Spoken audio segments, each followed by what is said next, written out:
আশ্রয়। কলমে জয়তী মিত্র।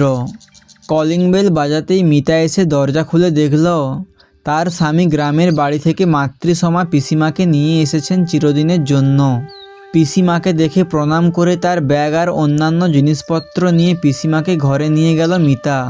পিসিমাকে দেখে মায়ের কথা মনে পড়ল মিতার। বাবা তখন ছোটবেলায় মারা গেছিল। মামা বাড়িতে মায়ের সাথে খুব কষ্টেই কেটেছে মিতার। মিতার বিয়ের বছর 3 বাদে তার মা মারা যান এক কঠিন অসুখে।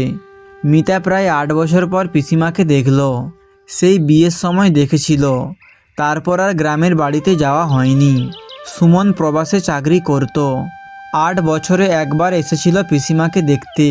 মাঝে মধ্যে পিসিমার খোঁজখবর নিত, কিছু টাকাও পাঠাতো পিসিমার জন্য। মিতা যে তার পিসিমাকে সম্মানের সাথেই গ্রহণ করবে সেটা সুমন ভালোই জানত। তাই অবহেলা অনাদরে পড়ে থাকা পিসিমাকে নিজের বাড়িতে নিয়ে আসতে একটুও দ্বিধাবোধ করেনি। সুমন মিতার একমাত্র ছেলে সোনু নতুন ঠাকুমা পেয়ে খুব খুশি।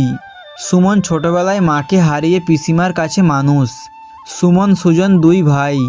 সুমনের বাবা বিমলবাবু ছিলেন একজন ব্যবসায়ী। সারাদিন ব্যবসা নিয়েই মেতে থাকতেন। তাদের 51বর্তী পরিবার ছিল। বিমল, অমল আর সুলতা 3 ভাই বোন। তাদের কাকারও ছেলে দীপক আর দিলীপ সব একই বাড়িতে একসাথে থাকত। বিমলবাবুর বোন সুলতা বিয়ে করেনি। সুলতা গ্রামের একটি ছেলেকে ভালোবাসত। সেই ছেলেটি সুলতার সাথে প্রেমের অভিনয় করে অন্যত্র বিয়ে করে।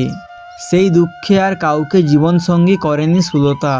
দাদার ছেলেদের মানুষ করেই সারা জীবন কাটিয়ে দিয়েছেন। সুমনের এই পিসিমাই সুলতা দেবী।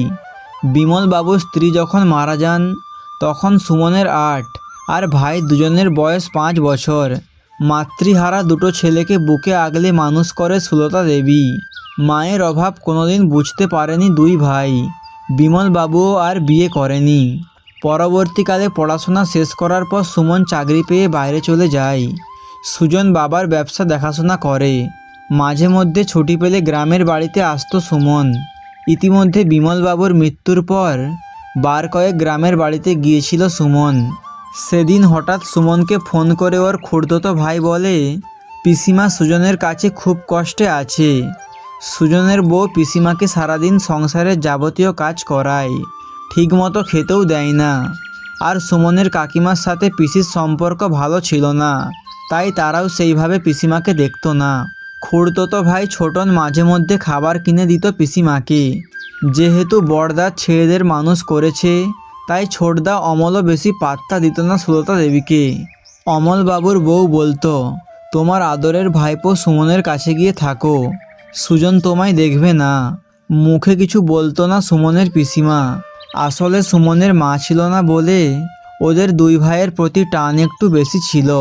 তবে ছোটদার ছেলে ছোটনকেও খুব ভালোবাসত সুলতা দেবী। ছোটনের কাছে সুমন যে শুনেছে পিসিমা তার ভাইয়ের কাছে ভালো নেই, তারপরেই গ্রামের বাড়িতে গিয়ে পিসিমাকে নিজের ফ্ল্যাটে নিয়ে আসে সুমন।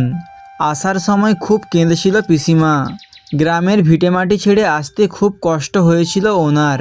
পিসিমাকে বাড়ি ছাড়া করতে পেরে সুজন আর তার বউ খুব খুশি হয়েছিল। সুমন আর মিতার কাছে খুব ভালো আছে সুলতা দেবী। নাতি সোনুকে নিয়ে পার্কে বেড়াতে যায়, তাকে গল্প শোনায়। বৌমা মিতার সাথেও মাঝে মধ্যে ঘুরে আসে। মিতার সাথে মা মেয়ের সম্পর্ক সুলতা দেবীর। আজকাল যেখানে ছেলের ফ্ল্যাটে মায়েদের জায়গা হয় না, সেইখানে ভাইপোর সংসারে এত সমাদর কখনো আশা করেনি সুলতা দেবী। মাতৃহারা ছেলেকে মানুষ করে তার কাছে এত সম্মান পাবেন কোনো দিনও স্বপ্নে ভাবেননি সুলতা দেবী। তবে গ্রামের বাড়ির জন্য তার মন আজও কাঁদে। জীবনের 70টা বছর যে বাড়িতে কাটিয়েছেন তার স্মৃতি ভোলা অসম্ভব। তবে সুমন, মিতা আর সোনু তার সেই কষ্ট কিছুটা হলেও লাঘব করেছে। শেষ জীবনটা শান্তিতে কাটছে সেটাই বা কম কি? শেষ জীবনে কজন পায় এমন সম্মান?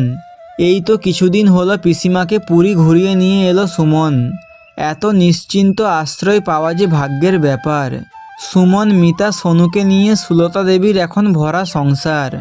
আর সুমন, মিতাও মাথার ওপর একটা অভিভাবক পেয়ে ভীষণ আনন্দে দিন কাটাচ্ছে।